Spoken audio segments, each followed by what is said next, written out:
వస్తుంది కదా, వస్తుంది కదా. కాబట్టి ఇవి లేనివాడే దేవుడు. ఆ గుణలక్షణాలు కలిగినటువంటి వాడు యేసు ప్రభువులో కనబడతాడు.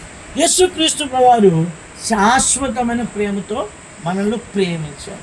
మనం ఆయన మాట వినకపోయినప్పటికీ, ఆయనకు లోబడినప్పటికీ మనం ఆయన ఏం చేసి మనల్ని ప్రేమించాడు. అందుకే ఇక్కడ అంటాడు, ఆయన దేవుడు మనల్ని ప్రేమించాడు, మనం ఆయన ఏం చేయాలి? ప్రేమించాలి. ఇప్పుడు పిల్లలు తల్లిదండ్రుల్ని ప్రేమిస్తారు లేదా? ప్రేమిస్తారు. తల్లిదండ్రులు ఏం చేస్తారు? పిల్లల్ని ప్రేమిస్తారు. కాబట్టి అట్లాగే దేవుణ్ణి ఎవరైతే ప్రేమిస్తారో వారికి ఏమి సిద్ధపరిచాడో, ఏ కంటికి కనబడలేదంట, చెవికి వినబడలేదు, హృదయానికి గోచరము కాలేదు. ఎందుకని? దేవుడు తన పిల్లలు ఎప్పుడు ఏం చేయడు? విడిచిపెట్టాడు. గుర్తుపెట్టుకుని ఈ మాట, విడిచిపెట్టాడు. ఎందుకు విడిచిపెట్టాడు? కీర్తన గ్రంథంలో దావీదు అంటాడు, సింహము పిల్లలు లేమి గలవై ఉంటాయి, యెహోవాను ఆశ్రయించే వారికి ఏ మేలు కొదువై ఉండదు. ఇది ఎందుకు చెప్పాలి ఈ మాట అంటే, ఆంధ్రయ్య గారు బ్రతుకున్నప్పుడు ఏ పని చేసేవాడు కాదు కదా. పని చేసేవాడురా, ఒకప్పుడు చేసేవాడు, ఆటో తోలేవాడు. తర్వాత ఏం చేశాడు? వదిలేశాడు లేదా? వదిలేసాడు.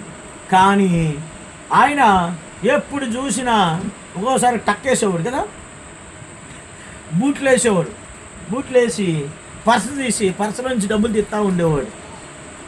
కాబట్టి ఎప్పుడు ఇచ్చేవాడుగా ఉన్నాడు. ఎప్పుడు అనుకున్నాడా మా నాకు ఇది లేదు అది లేదు అని అనుకున్నాడా? మాకేం తెలుసు అంకుల్ గారు, మేము చిన్నతనంలో అనుకున్నాం కదా. కాబట్టి ఆ కోడలు అడిగా, ఎప్పుడు అడిగాడు మిమ్మల్ని? ఏమని అడిగాడా? ఏరా దానియాలు రూపాయి రా దానియాలు మాకు అని అడిగాడా? కావాలతో ఆంధ్రగా దగ్గర తీసుకున్నాడు మీరు కదా. ఆడు గడ్డంగి తీసుకున్నాడు, చెప్పాడు నాకు గడ్డంగి తీసేవాడు. ఆంధ్రయ్య గారికి ఇష్టమైన మనోడు కదా, గడ్డంగి తీసేది.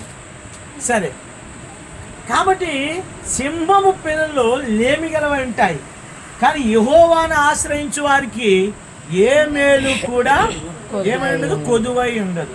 కాబట్టి దేవుని పిల్లలకు ఏ మేలు కూడా కొదువై ఉండదు. ఆయన ఆశ్రయించు వారికి ఆయన విడిచిపెట్టడు. ఎందుకని? ఈ లోకంలో భూ సంబంధమైన పిల్లల్ని తల్లిదండ్రులు విడిచిపెడతారా?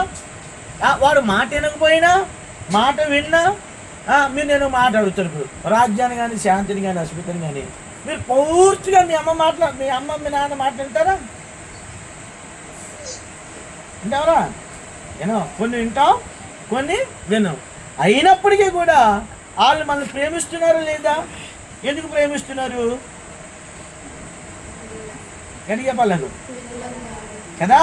మీ వాళ్ళు పిల్లలు కాబట్టి మిమ్మల్ని ఏం చేస్తారు? ప్రేమిస్తారు. కాబట్టి ఇప్పుడు దేవుడు కూడా, పరలోకమందున దేవుడికి మనం ఎవరము? పిల్లలం. మనం ఆయన పిల్లలం.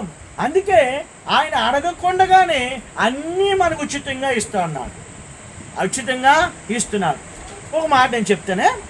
ఒక ముసలాయన హాస్పిటల్లో అడ్మిట్ అయ్యాడు. అడ్మిట్ అయితే బాగా అనారోగ్యం వస్తే ఊపిరి ఆడకపోతే